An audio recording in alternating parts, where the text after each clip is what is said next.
Assalamualaikum warahmatullahi wabarakatuh. Tapi pun, perkenalkan saya Berarti Wirakusuma dengan NPM 2013041016 terkait dengan mata kuliah mikro PSI ataupun pembelajaran mikro.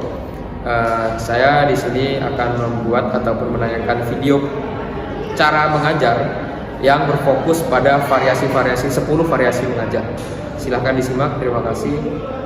Sampai jumpa. Assalamualaikum. Ya Bapak ya? Iya Pak.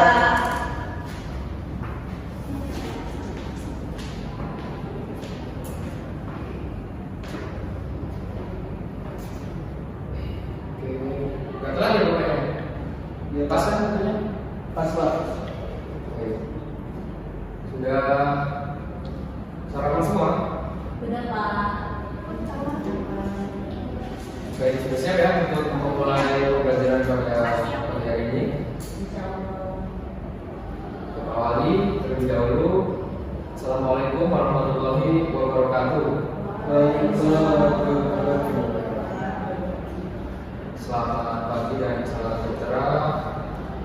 Adikun. Ya Bu. Baik. Ada surat izin ataupun laporan tidak ada dari kakak? Tidak Pak. Tidak ada lengkap ya izinnya? Tidak Pak. Baik, Bapak cek terlebih dahulu. Igo, Fajar Akhir, Hadir. Abidya Cahyani, Hadir Pak. Husnul Fatimah, Hadir. Silvina, Hadir Pak. Putri. Hadir Pak. Baik, apa ya? Apakah Bapak sudah menyampaikan minggu lalu kita akan mempelajari materi apa? Kalau nggak salah cerpen ya Pak. Ya, benar. Kita pada hari ini akan bicara mengenai cerpen atau teks cerpen.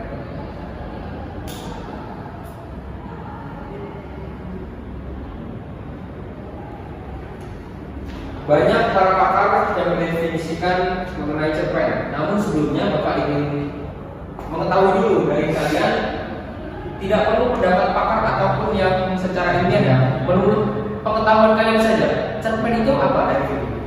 Cerpen itu ceritakan sebuah karya sastra yang berupa karangan atau sebuah cerita yang pendek. Oke, kalau dari Abel, sepengetahuan Abel, cerpen itu apa sih sebenarnya? Kalau nggak salah apa ya?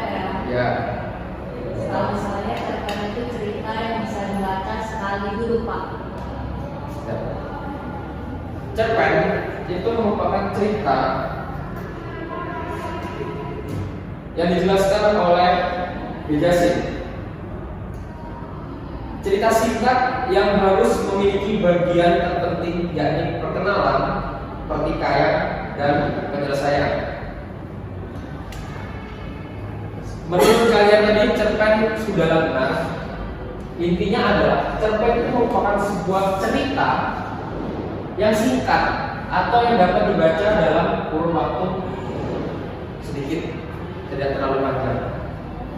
Nah, untuk pengertian cerpen yang lain yang dapat kalian cari nanti, ya, kalian berselancar, googling, itu banyak sekali pengertiannya untuk pengertian cerpen. Nanti bisa kalian baca. Berikutnya kita akan berbicara mengenai ciri-ciri teks cerpen.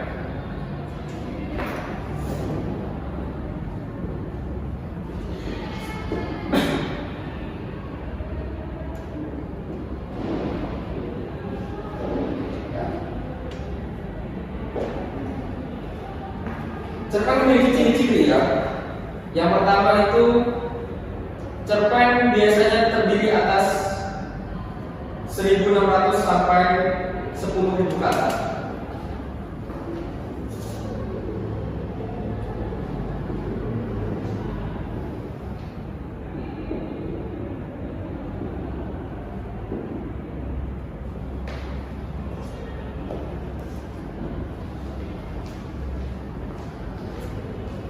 Untuk ciri-ciri teks cerpen yang kedua, yaitu waktu membacanya sekitar 10 sampai 20 menit.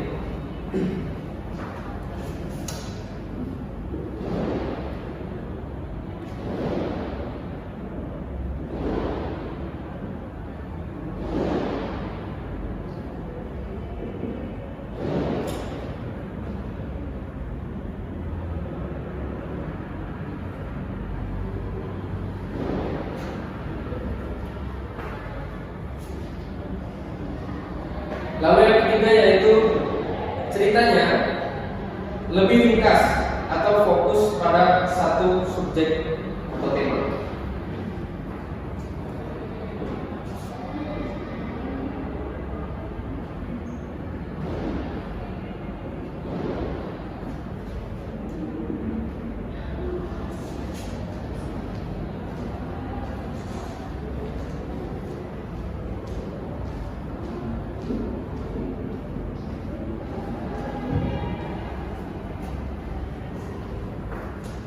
Lalu yang keempat, berada dalam satu alur atau latar.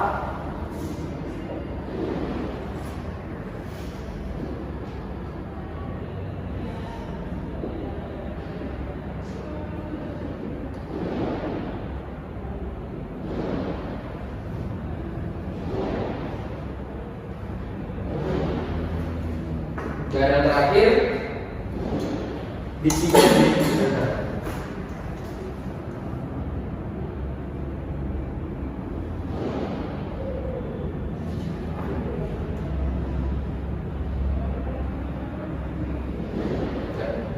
Inilah kelima ciri-ciri dari teks cerpen. Yang pertama terdiri atas 1.600 sampai 10.000 kata. Itu pada umumnya cerpen memang terdiri atas 1.600 sampai 10.000 kata karena cerpen merupakan teks yang disingkat dan menceritakan suatu hal. Untuk waktu membacanya pun yaitu 10 sampai 20 menit. Berbeda dengan kita membaca novel.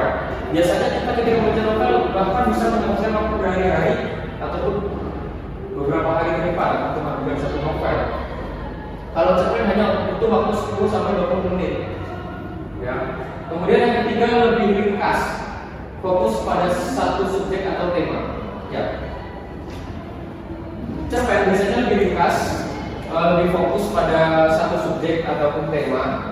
Karena jika berbicara melebar ataupun mengenai banyak cerita, itu tidak akan bisa kelar pada waktu yang sudah seperti ciri-ciri cerpen sebelumnya, baik dari kata ataupun jumlah waktu yang dibaca, jumlah waktu yang diperlukan untuk membaca. Nah, kemudian yang keempat, berada dalam satu alur atau latar. Ada yang boleh maksudnya? Berada dalam satu alur atau latar. Saya Pak, Baik, good. maksudnya dalam satu buah cerpen itu alurnya tidak berubah atau tidak ke transisi ke alur lainnya. Ya, gitu. Benar sekali. Misal sebuah cerpen itu menceritakan agenda mengenai berbuka puasa ya, cerpen mengenai berbuka puasa. Maka di dalamnya itu alurnya hanya menceritakan kegiatan-kegiatan berbuka puasa itu, tidak melebar ke hal-hal yang lain. Nah itu maksudnya untuk ciri yang keempat. Kemudian yang kelima, diksinya lebih sederhana. Ada yang tahu itu diksi itu apa? Pilihan kata Kak. Ya, benar sekali. Di situ pemilihan katanya ya. Pemilihan katanya dalam cerpen itu berbeda dengan pada karya-karya ilmiah ya yang harus menggunakan bahasa formal.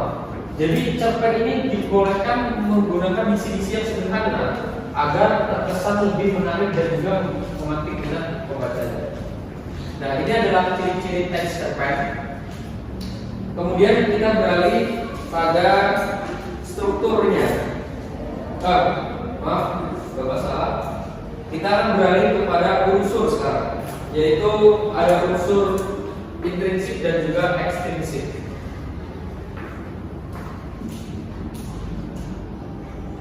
Pertama kita berbicara mengenai unsur intrinsik dan ekstrinsik.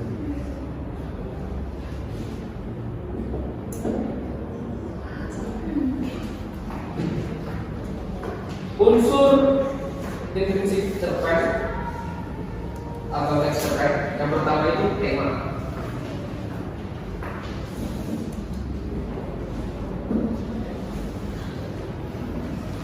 Ada yang tahu kenapa tema itu harus ada dan menjadi sangat penting?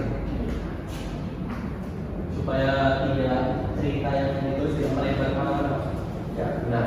Tema bisa berupa contohnya seperti kekeluargaan, lalu pertemanan. Percintaan Pak. Ya, benar.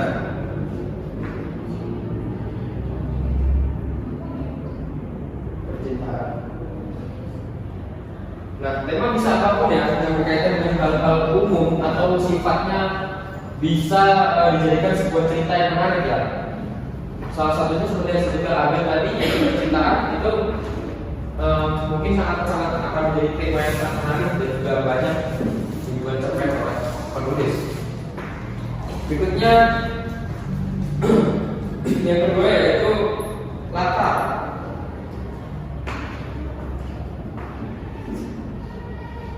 Latar ini mencakup suasana, waktu, dan tempat. Latar juga menjadi sangat penting karena penggambarannya ini akan menggambarkan bagaimana situasinya di situ, bagaimana keadaannya, baik dari suasana, waktu, dan juga tempat. Lalu yang ketiga yaitu alur.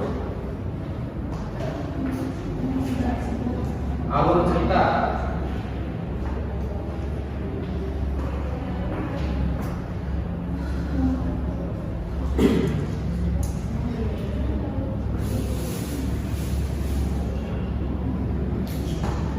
Atau jalan cerita. Kemudian yang keempat yaitu tokoh.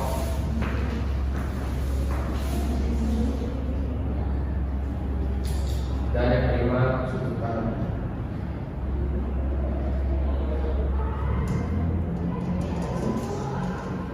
Menarik yang kelima. Ada yang tahu mengapa dari unsur intrinsik teks cerpen itu ada sudut pandang yang kelima? Apa pentingnya sudut pandang ini? Ini berkaitan dengan penulis. Ya, sudut pandang itu menjadi sangat penting karena berkaitan dengan tema tadi ya. Dia akan menentukan cerita yang dibangun dari cerpen itu seperti apa. Nah, sudut pandang ini menjadi cara pandang penulis itu dalam menentukan sebuah cerpen yang akan dia tulis.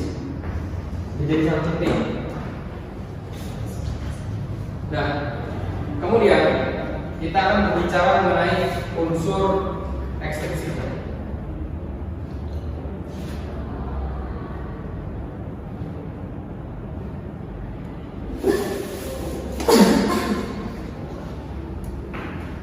Nah, unsur ekstrinsik ini berkaitan dengan pengalaman-pengalaman, lingkungan, ataupun latar tempat dari penulis.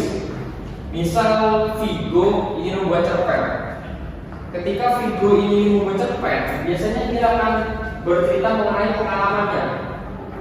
Misal Vigo pernah mengikuti lomba debat. Ketika Vigo mengikuti lomba debat itu, biasanya mengalami hal rintangan, banyak kendala, ini segala macam yang bersifat dramatis atau baik untuk diceritakan. Nah, pengalaman-pengalaman Vigo itu bisa dijadikan sebagai cerpen yang akan Vigo tulis.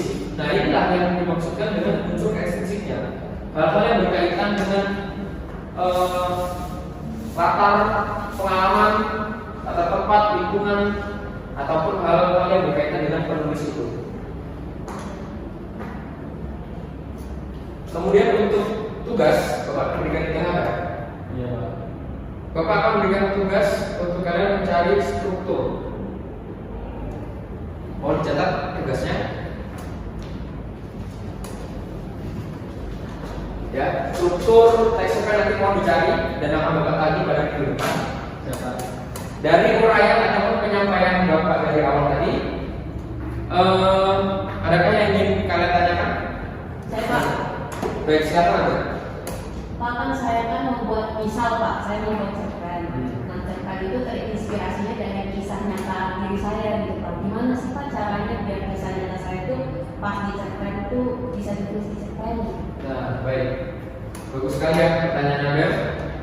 Vigo, apa yang ingin bertanya? Jadi bertanya Pak, Biar bawa tambah dulu pertanyaannya. apa waktu yang tepat untuk membaca cerpen? Baik. Sangat bagus ya pertanyaan dari kalian. Itu pertanyaan dasar yang sangat biasanya sering ditanyakan oleh para siswa ketika kita berbicara mengenai cerpen. Untuk pertanyaan Abel, bagaimana cara menuangkan kisah nyata yang mungkin pernah Abel alami itu dalam sebuah cerpen? Nah, jika kita melihat cerpen itu merupakan teks atau bacaan yang sifatnya itu tidak terlalu panjang ataupun pendek, maka hal-hal yang harus dituangkan dalam cerpen itu adalah inti-inti dari cerita yang Abel alami, dari kisah nyata yang pernah Abel alami tersebut. Misalkan begini, ketika Abel ingin membuat cerpen mengenai jalan-jalan, misalkan Abel jalan-jalan ke Lembah Hijau. Nah, pasti dalam jalan-jalan Lembah Hijau itu ada hal-hal yang tidak perlu dimasukkan dalam cerpen. Misalkan seperti Abel siap-siapnya harus mandi dulu, kemudian pakai sepatu dulu, kemudian bersiap dengan menyiapkan obat terlebih. Hal-hal yang kurang menarik seperti harus dipangkas. Jadi hal-hal yang dimasukkan ke dalam cerpen itu merupakan hal-hal yang bersifat harus diketahui banyak orang atau umum. Ketika pembaca itu membaca ataupun mengetahui hal yang Abel lakukan, itu hal-halnya sudah sangat menarik untuk mereka ketahui. Ataupun hal-hal bisa juga sisi dramatisnya. Seperti mungkin perjalanan Abel untuk jalan-jalan itu mengalami kecambah atau berbocor, nah itu bisa dimasukkan. Nah, untuk pertanyaan Vigo, kapan waktu yang tepat untuk membuat cerpen? Itu tidak ada ketentuan waktu yang sangat signifikan ya untuk membuat cerpen ini, karena bergantung pada masing-masing penulis kapan dia nyaman dan juga tenang dalam membaca cerpen. Kalau Bapak sendiri dari pengalaman Bapak membaca cerpen, Bapak biasanya lakukan sebelum subuh. Bapak menulis sebelum subuh. Itu biasanya Bapak tetap tidur disiplin ya, jam 10, jam 11 sudah tidur. Nanti Bapak setelah 3 dan 3 itu baru itu mulai menulis cerpen. Nah, menulis cerpen itu tidak ada dalam waktu kapan, namun bergantung pada kesiapan masing-masing penulis dan kapan waktu yang paling nyaman untuk digunakan. Baik, untuk minggu depan Bapak akan coba ataupun nanti kita bersama-sama membuat cerpen di kelas ini dengan mengetahui beberapa hal-hal yang sudah kalian ketahui ini. Semoga dapat menjadi bekal ya untuk kalian jadikan pengetahuan di awal. Minggu depan silakan untuk tugasnya yaitu mencari struktur dan juga kalian siapkan kertas untuk kalian menulis cerpen di minggu depan. Siapa? Ya, itu saja untuk hari ini.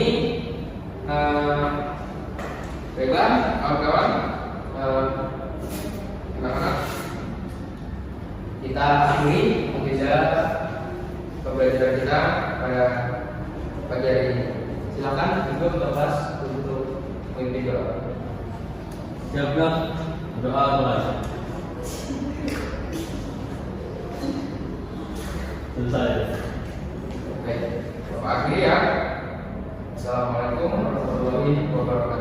Waalaikumsalam warahmatullahi wabarakatuh.